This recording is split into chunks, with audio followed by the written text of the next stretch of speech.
दोस्तों आज के सेशन में हम लोग कवर करेंगे फैक्टराइजेशन। अगर आपके भी मन में किसी प्रकार की फैक्टराइजेशन क्वेश्चन को लेकर के डाउट है तो अब आपका डाउट नहीं रहने वाला है, क्योंकि इस छोटी सी वीडियो के माध्यम से मैं आपको एकदम स्टार्टिंग से फैक्टराइजेशन करना सिखाएंगे, जो कि बेहद आसान है। अब चाहे आप इंग्लिश मीडियम से हो या हिंदी मीडियम से हो, कोई भी किसी प्रकार की डाउट नहीं होने वाला है। थोड़ी सी लैंग्वेज का प्रॉब्लम होती है तो लैंग्वेज में भी आपको प्रॉब्लम नहीं होने दूंगा, क्योंकि फैक्टराइजेशन जो होती है उसको हिंदी में कहते हैं हम लोग गुणनखंड। तो दोनों का बेसिक जो होती है वो सेम होता है, और इस वीडियो में हम आप सबको फैक्टराइजेशन बेहद ही आसान तरीके से सिखाने वाले हैं। तो बस बने रहिए हमारे इस छोटी सी वीडियो में। तो देर किस बात का है, ये जो एग्जामिनर है ना, आपको सिर्फ देखना चाहता है कि आपके पास कितनी ब्रेन है, आप कितना दिमाग लगा सकते हो। थोड़ी थोड़ी डाउटफुल क्वेश्चन देता है, जैसे कि माइनस प्लस चल डाल देगा। लेकिन मेरा एक बात ध्यान में रखना कि जब भी आपको क्वेश्चन पूछा जाएगा फैक्टराइजेशन से, तो वो इन्हीं 4 टॉपिक पर पूछेगा। अब ये कौन सी 4 टॉपिक है? मेरा कहने का ये मतलब है कि वो जो 4 टॉपिक है वो कुछ इस तरीके से है। फर्स्ट जो आपको रहेगा ना, ये दोनों प्लस में रहेगा, दिख रहा है ना, ये भी प्लस में, ये भी प्लस में। तो आपका फर्स्ट टाइप ये रहता है कि ये दोनों आपको प्लस प्लस में रहेगा। समझ में आ गया? अब दूसरी जो टाइप कहता है वो ये कहेगा कि इन दोनों का जो टाइप है ना माइनस में रहेगा। फर्स्ट टाइप कहा कि दोनों प्लस वाला रहेगा, दूसरी टाइप कहा कि ये दोनों माइनस वाली रहती है।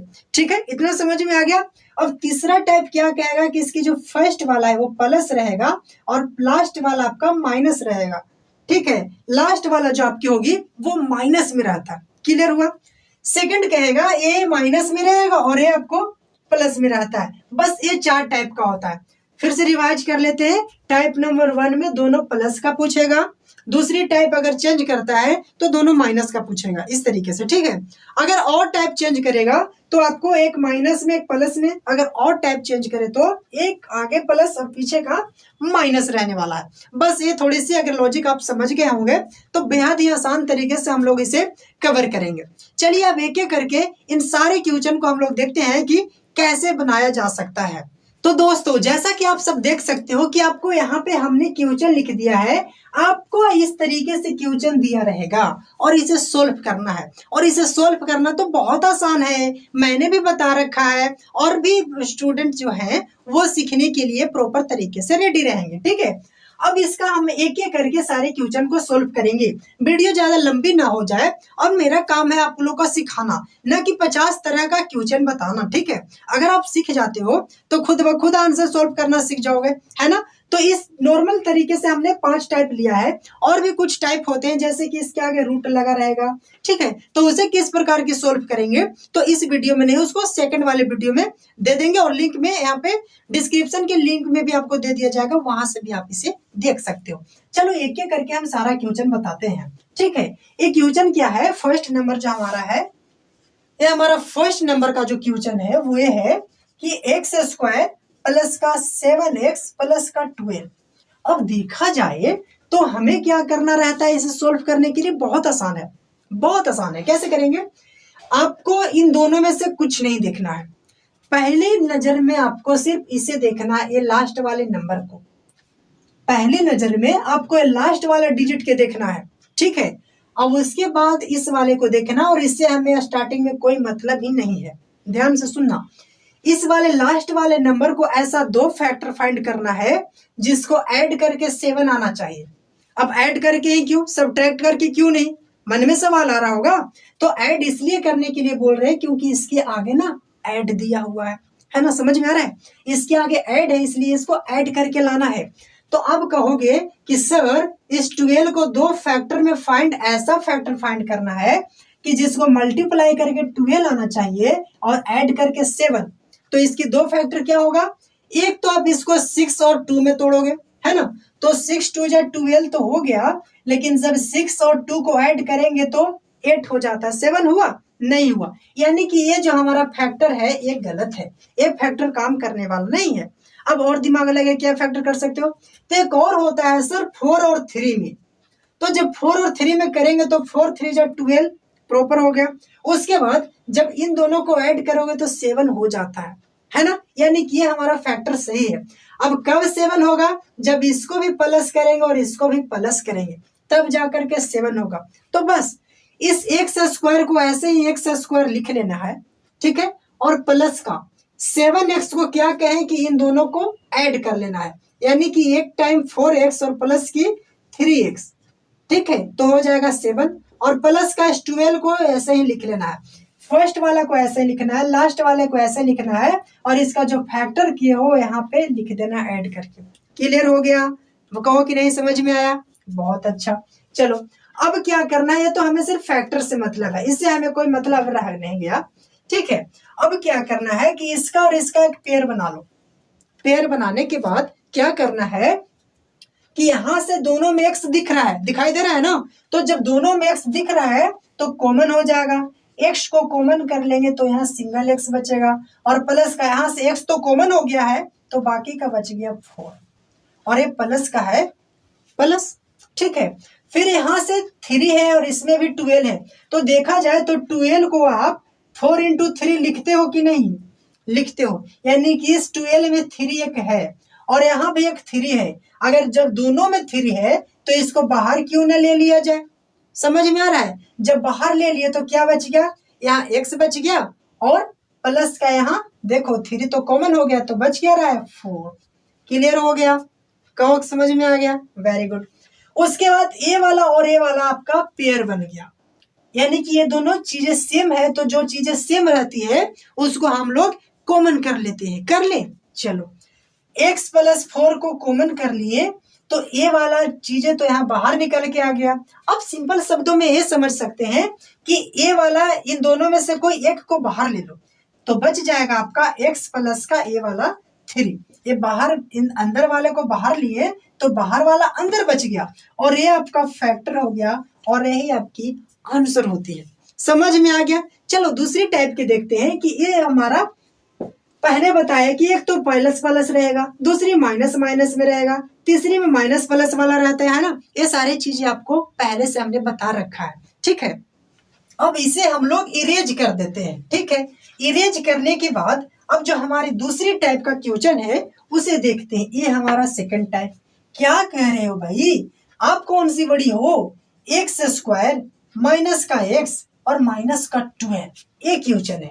तो इसमें अभी तक देख रहे थे कि 12 को फैक्टर फाइंड कर रहे थे तो ऐड करके ये वाला नंबर आना चाहिए था, लेकिन अब माइनस दे दिया है तो ऐड करके नहीं आना चाहिए, सब्ट्रैक्ट करके आना चाहिए। और जब सब्ट्रैक्ट करोगे तो यहाँ 1 आना चाहिए, कुछ नहीं है तो इसके आगे 1 है, 1 मान सकते हो, ठीक है। अब इस 12 को आपको 2 फैक्टर फाइंड करना है जिसको सब्ट्रैक्ट करके कितना आना चाहिए? तो 1। तो आप ऐसे ही करेंगे, 4 3 जा 12, यही फैक्टर होगा। लेकिन अगर इसको माइनस में रखा जाए और इसको प्लस में रखा जाए, यानी कि -4 में से +3 किया जाए तो ये घटेगा, सब्ट्रैक्ट होगा ना। तो कर लो, 4 में से 3 सब्ट्रैक्ट हो जाएगा तो माइनस का 1 बच गया और माइनस का 1 हो गया कि नहीं, यानी कि हमारा फैक्टर सही है। तो लिख लो, इस एक्स स्क्वायर के ऐसे ही रहने दो और माइनस क्या लिखना है? एक 4x और x 3x में, यानी कि माइनस का एक 4x हो जाएगा और ये प्लस का 3x रहेगा और इस -12 को बस ऐसे ही लिख देना है, इसके आगे कुछ करना ही नहीं है। क्लियर हो गया? चलो इसके बाद बोले कि इसका और इसका पेयर बना लेना है। पेयर बना लोगे, बन गया।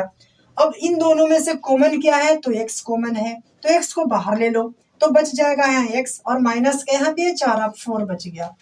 प्लस का इन दोनों में से 3 कॉमन है पहले वाली क्वेश्चन की तरफ, तो 3 जब कॉमन करोगे तो बचेगा क्या?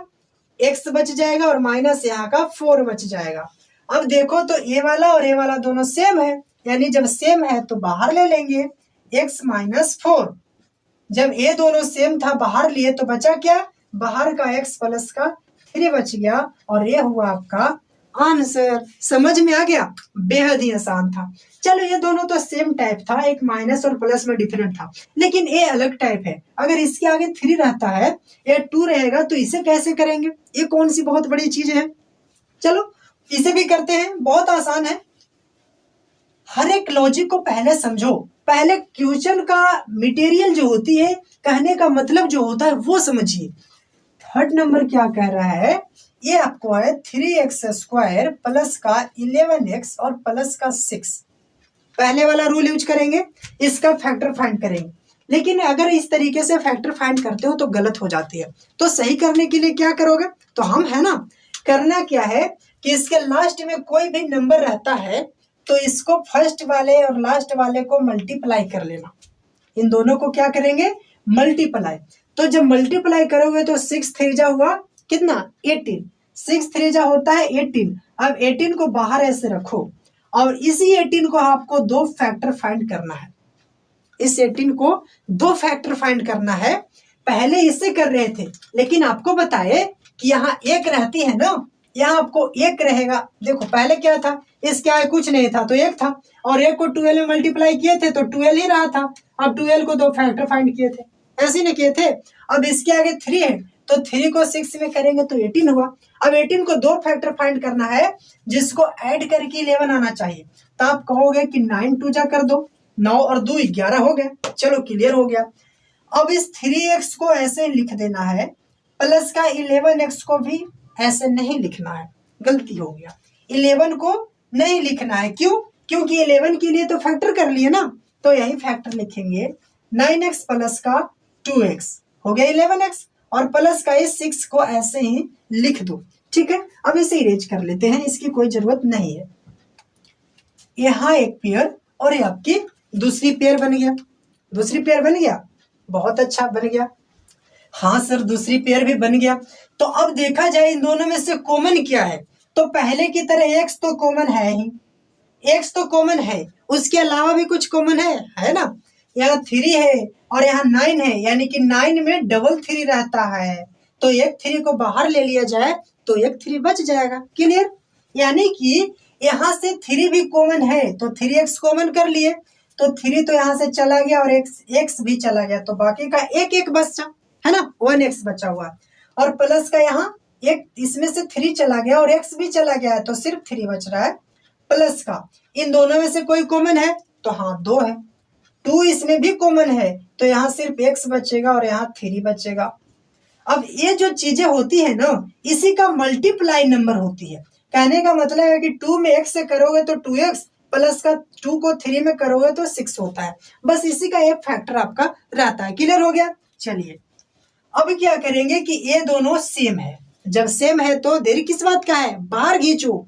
जब इन दोनों को बाहर खींचोगे, x प्लस 3, इन दोनों में से कोई एक को बाहर ले लो तो बचा क्या, 3x प्लस का 2 बच गया, और ये हो गया आपका फैक्टर। कितना आसानी से हमने इसे भी कर लिया। हम उम्मीद करते हैं कि समझ में आ गया होगा। अगर समझ में आती है तो चैनल को लाइक सब्सक्राइब दोस्तों कर देना भूलना नहीं।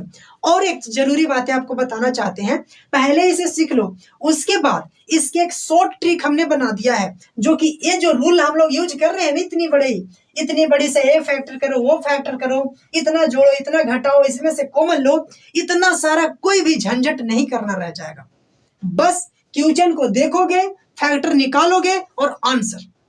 अगर नहीं देखो हो तो यहाँ आपको इस तरीके से आपको दिख रहा है ना, ये वीडियो है आपकी, यहाँ आपको डिस्क्रिप्शन में भी लिंक मिल जाएगा, और शॉर्ट वीडियो सर्च करके भी आप इसे देख सकते हो। ठीक है, अब चलते हैं लास्ट, ये हमारा सेकंड टाइप पर।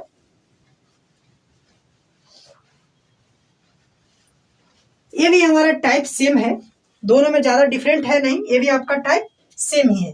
4 नंबर का क्वेश्चन है। क्या कह रहा है, 2x² प्लस का 13x प्लस का 20। क्या करना है, तो इस फर्स्ट वाले को लास्ट में कर दीजिए भैया मल्टीप्लाई। जब मल्टीप्लाई करेंगे तो 22 जा हो गया 40। अब इस 40 को दो ऐसे फैक्टर फाइंड करना है जिसको ऐड करके 13 आना चाहिए। तो आप क्या करोगे, ऐसी कौन सी फैक्टर ऐड कर तोड़ोगे कि ऐड करके 13 आना चाहिए। थोड़ी सी मुश्किल लग रहा है, आपको भी लग रहा होगा कि भाई 40 को फैक्टर फाइंड करके 30 लाना है, क्या होगा। आपको क्या लगता है फैक्टर क्या होना चाहिए? मुझे तो कुछ समझ में नहीं आ रहा है, आप ही बताओ। अभी तक आपने इतने सारे टाइप को देखा है, फैक्टर फाइंड किया है, तो इस टाइप भी कोई प्रॉब्लम नहीं होना चाहिए। नहीं समझ में आ रहा है, चलो मैं बताता हूं। अब इसके फैक्टर क्या क्या फाइंड करोगे, तो थोड़ी सी लॉजिक लेकर के चलते हैं। इसके कितने फैक्टर होता है, एक तो आप करोगे कि 10 चौका 40, यानी कि 10 4 जा 40, एक फैक्टर ये हो गया। जब ये फैक्टर भी तो सही है, लेकिन इन दोनों को ऐड करके क्या 13 आता है? नहीं, इन दोनों को ऐड करके 14 आता है, यानी कि ये वाला हमारा रूल काम करने वाला नहीं है, ये फैक्टर हमारा काम नहीं करेगा। अब कुछ और सोचते हैं, तो एक और फैक्टर होता है 40 का। 40 का एक और फैक्टर क्या होता है? 20 दूनी 40 होगा ना। 22 जब 40 होता है, लेकिन क्या इन दोनों को ऐड करके 13 आएगा? नहीं आएगा, यानी कि ये भी हमारा गलत हो गया। एक फैक्टर और दिमाग में आ रहा है, क्या? 8 5 जा, जब 8 5 जब 40 भी हो गया और इन दोनों को ऐड करेंगे तो 13 भी हो गया, यानी कि ये हमारा जो फैक्टर है सही निकला। बस हो गया हमारा आंसर। जब ये फैक्टर निकल कर के आया है तो इस 2x स्क्वायर को ऐसे ही लिखो, प्लस ये 13 को इन दोनों में कन्वर्ट कर दो, यानी कि 8x प्लस का 5x हो गया 13x, और प्लस का इस 20 को 20 ही लिख दो। अब कहोगे इसका 40 का क्या कर दिए? तो 40 का फैक्टर फाइंड किए और इसको इसमें लास्ट में मल्टीप्लाई किए, बाकी सब आपका ऐसे ही लिखना है। क्लियर हुआ? इसे इरेज कर लेते हैं। यहाँ देखिए इन दोनों का पेयर बना, ठीक है। अब इन दोनों में हमें x तो बाहर दिख रहा है, x दोनों में है तो भी कर लें। उसके बाद ही हमें 2 दिख रहा है ना। जब 2 दिख रहा है, 2x कॉमन हो गया तो यहाँ बच गया आपका सिर्फ x, और प्लस का यहाँ बच जाता है 4, यहाँ 4 बच जाएगा तो 4 2 8 हो गया, ठीक है। प्लस का इन दोनों में से 5 कॉमन है तो यहाँ बच जाएगा x, और प्लस का इसके प्लेस में बच जाती है 4, यानी कि 4 को 5 में मल्टीप्लाई करते हैं तो 20 हो जाती है। क्लियर हुआ? बहुत अच्छा। अब देखा जाए तो ये दोनों आपका पेयर सेम है। जब दोनों पेयर सेम बन रही है तो देर किस बात का है? इन दोनों में से किसी एक को बाहर ले लो। x प्लस का 4 को हमने बाहर लिया तो बचेगा क्या? ये बेचारा का 2x और प्लस का 5 बच जाएगा, और ये आपका फैक्टर हो गया आंसर। मैं उम्मीद करता हूं कि ये वीडियो आपको बहुत अच्छी लगा होगा, तो लाइक तो जरूर बनता है भाई। अब ये जो क्वेश्चन है आप सबके लिए होमवर्क में करना है, होमवर्क में करके बता दोगे? बेहद बता दोगे।